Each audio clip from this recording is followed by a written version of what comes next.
వేయించుకోమని 7 ఏళ్ళు కూడా అయ్యేది, 5 ఏళ్ళే. మీడియా సోదరులందరికీ ధన్యవాదాలు.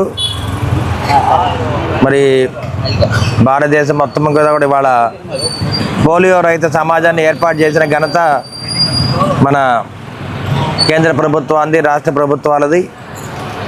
మరి ఈ వ్యాక్సిన్ అంతా కూడా పోలియో వ్యాక్సిన్ని ప్రపంచవ్యాప్తంగా సప్లై చేస్తుంది మరి world health organisation, red cross సంస్థ తరఫున ఈ కార్యక్రమాన్ని ఏర్పాటు చేస్తూ ఉన్నారు.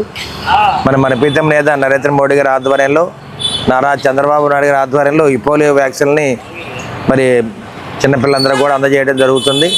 పుట్టిన పిల్లల దగ్గర నుంచి 5వ సంవత్సరం దాకా పోలియో వ్యాక్సిన్ని ఉచితంగా వేస్తూ ఉన్నారు. కాబట్టి ఈ ఓరల్ పోలియో వ్యాక్సిన్ అందరూ కూడా వేయించుకోవాలి.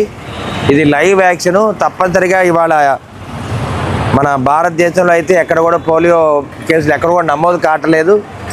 40 ఏళ్ల క్రితం అయితే ఎక్కువ పోలియో కేసులు, లెప్రసీ, టీబీ కేసులు ఉండేవి. కానీ వాటన్నింటినీ కూడా ఇవాళ మనం పారదోలటం జరిగింది. ఒక మంచి సమాజాన్ని నిర్మించుకొని ఇవాళ పిల్లలందరూ కూడా చక్కటి మరి మంచి సదుపాయాలు ఏర్పాటు చేసుకుని అందరూ కూడా చక్కగా ఉంటున్నారు. మరి ఇటువంటి సమాజాన్ని ఏర్పాటు చేసిన కేంద్ర రాష్ట్ర ప్రభుత్వాలకి మనం ధన్యవాదాలు తెలియజేస్తూ, ముఖ్యంగా ఆరోగ్య సిబ్బందికి మరీ మనం ధన్యవాదాలు తెలియజేస్తున్నాము. మరి ఇక్కడ చక్కగా అన్ని చోట్ల ప్రతి వార్డులో పోలియో వ్యాక్సిన్ శిబిరాలను ఏర్పాటు చేయడం జరిగింది. మరి అందరూ కూడా ఎంతో సంతోషంగా స్వచ్ఛందంగా వచ్చి పోలియో వ్యాక్సిన్ వేయించుకుంటున్నారు. మరి ఈ కార్యక్రమాన్ని విజయవంతం చేస్తున్న మరి ఆరోగ్య సిబ్బంది అందరూ కూడా నేను మనస్ఫూర్తిగా ధన్యవాదాలు తెలియజేస్తున్నాను.